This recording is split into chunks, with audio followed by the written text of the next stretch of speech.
Assalamualaikum warahmatullahi wabarakatuh. Nama saya Latifatul Aini dengan nomor induk mahasiswa 93120219. Di sini saya akan menjelaskan tentang sejarah bantuan hukum mata kuliah advokasi. Yang pertama yaitu sejarah hukum prakemerdekaan. Bantuan hukum pada zaman penjajahan, Belanda tidak memberlakukan hukum yang baru, akan tetapi Belanda menerapkan kebijaksanaan politik baru. Sejak permulaan, pihak kompani atau VOC berketetapan menghormati hukum lokal. Hal yang tidak mereka hormati adalah hubungan-hubungan ekonomi dan politik yang selamanya merupakan sumber pokok hukum lokal.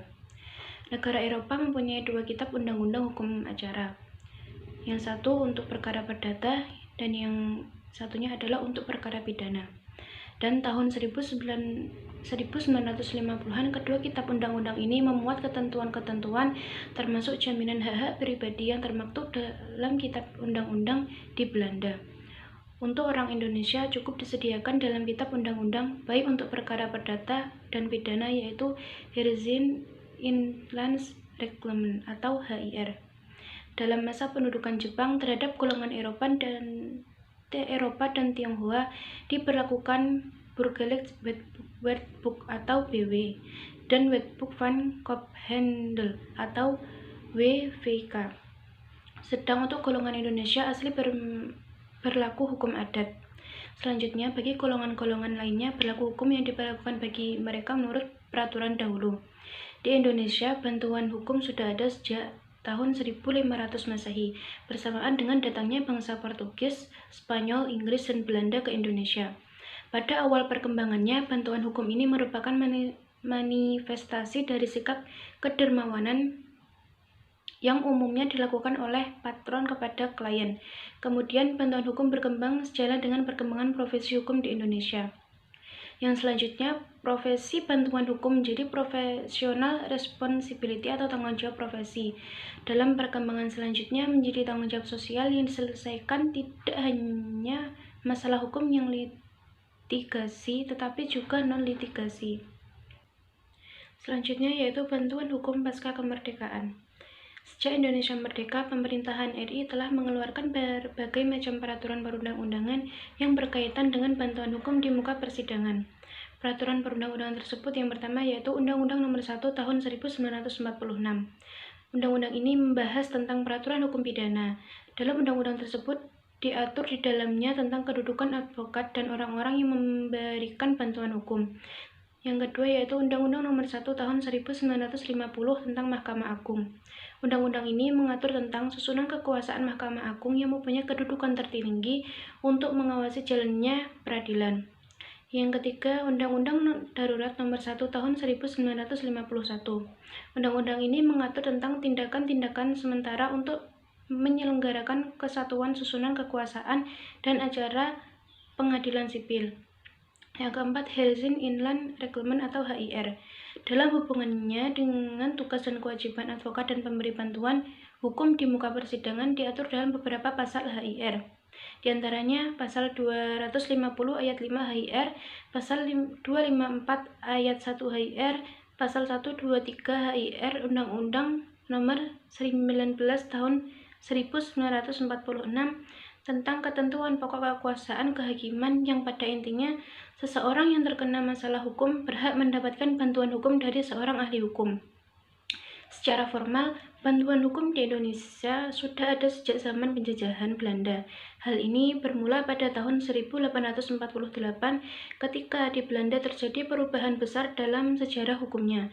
Berdasarkan asas konkordansi, maka Firman Raja tanggal 14 Mei pada tanggal 16 Mei 1848 nomor 1 perundang-undangan di negeri Belanda tersebut juga diberlakukan untuk Indonesia.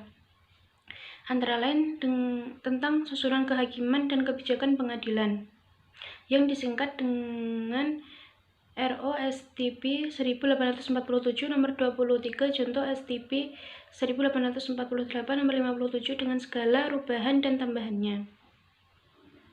Selanjutnya yaitu subjek dan unsur bantuan hukum. Ada 4 subjek yang dapat menerima kuasa untuk beracara dalam persidangan. Yang pertama yaitu advokat, adalah penasihat hukum yang bergelar sarjana hukum, diangkat secara resmi berdasarkan surat keputusan Menteri Kehakiman dan Hak Asasi Manusia dengan persetujuan Mahkamah Agung, dan bukan pegawai negeri. Dengan wilayah praktik beracaranya, yang pertama, berdasarkan SK Menteri Kehakiman dan HAM tersebut, telah ditetapkan tempat kedudukannya dan domisilinya pada suatu kota tertentu di dalam wilayah pengadilan negeri. Yang kedua, peran advokat tersebut izin operasionalnya di semua lingkungan peradilan di seluruh wilayah Indonesia. Yang ketiga, upaya penertiban administrasi, pengawasan, dan pembinaan tersebut advokat, maka ketika beracara di muka pengadilan di luar daerah hukum pengadilan tinggi di mana ia berdomisili, maka advokat tersebut wajib melaporkan kepada petugas pengadilan tinggi secara tertulis. Yang selanjutnya yaitu pengacara praktik, adalah penasihat hukum resmi atau pembela hukum dengan gelar sarjana hukum yang diangkat berdasarkan surat keputusan Ketua Pengadilan Tinggi berdasarkan Peraturan Menteri Kehakiman Nomor 1 Tahun 1975. Setelah dinyatakan lulus ujian dengan wilayah praktik beracaranya, yang pertama, berdasarkan SK Ketua Pengadilan Tinggi tersebut, mereka dapat membuka kantor atas nama mereka sendiri di wilayah pengadilan tinggi tempat mereka diberi izin melakukan pekerjaan sebagai pengacara atau penasihat hukum. Yang kedua, pengacara praktik tersebut dapat melakukan beracara di semua lingkungan peradilan, baik peradilan umum, agama, tata usaha negara, maupun lainnya di wilayah kekuasaan pengadilan tinggi tersebut.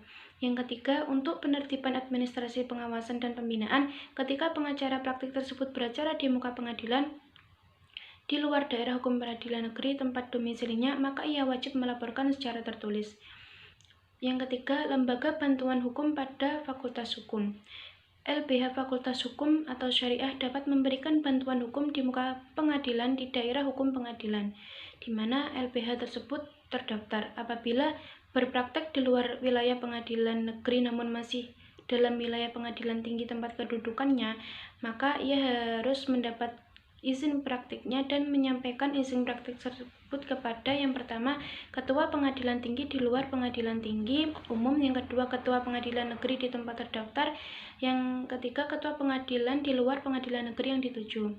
Yang keempat, perwira hukum TNI Polri dapat melakukan praktik di muka pengadilan di seluruh wilayah Kodam, Polda, dan sebagainya atas izin Ketua Pengadilan Tinggi dan Ketua Pengadilan Negeri. Yang kelima, kuasa insidentil adalah kuasa hukum yang diminta oleh seseorang yang berperkara untuk memberikan bantuan atau nasihat hukum selama berperkara berjalan, dengan berpedoman pada hal-hal berikut. Yang pertama, tidak harus sarjana hukum atau syariah sekaligus dalam melakukan bantuan hukum atau jasa hukum tersebut tidak sebagai profesi.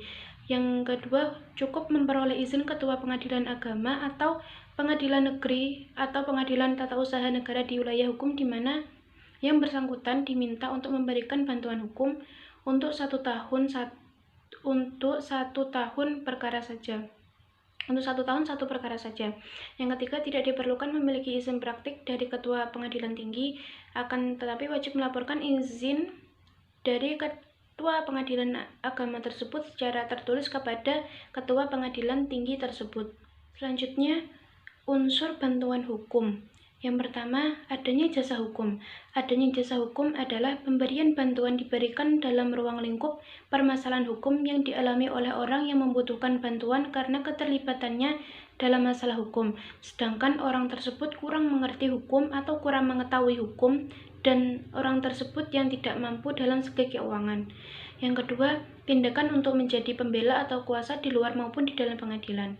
Tindakan yang dilakukan oleh pemberi bantuan hukum berupa pembelaan-pembelaan yang dilakukan sebagai pembela atau penasehat hukum dalam perkara pidana yang dilakukan mulai dari tingkat kepolisian, kejaksaan, maupun pengadilan. Tindakan yang dilakukan oleh pemberi bantuan hukum dalam penanganan perkara perdata atau tata usaha negara untuk menjadi kuasa guna mewakili, bertindak untuk dan atas nama serta guna kepentingan orang yang membutuhkan bantuan hukum baik di dalam maupun di pengadilan. Yang ketiga, adanya nasihat-nasihat hukum atau konsultan hukum. adanya nasihat-nasihat hukum adalah pemberi bantuan hukum, memberikan nasihat, pertimbangan, pengertian, dan pengetahuan hukum kepada orang yang membutuhkan bantuan hukum terhadap permasalahan-permasalahan hukum yang sedang dihadapi. Bantuan hukum diberikan kepada orang yang tidak mampu, tetapi jangan diartikan hanya sebagai bentuk belas kasihan kepada yang lemah semata. Seharusnya, selain membantu orang yang tidak mampu, bantuan hukum juga merupakan gerakan moral yang memperjuangkan hak asasi manusia, juga untuk mewujudkan cita-cita negara kesejahteraan dan keadilan sosial. Demikian pemaparan materi tentang sejarah bantuan hukum makalah kelompok 2. Bila ada kekurangan dalam saya menjelaskan atau memaparkan materi, saya mohon maaf yang sebesar-besarnya. Wabillahi taufiq wal hidayah. Wassalamualaikum warahmatullahi wabarakatuh.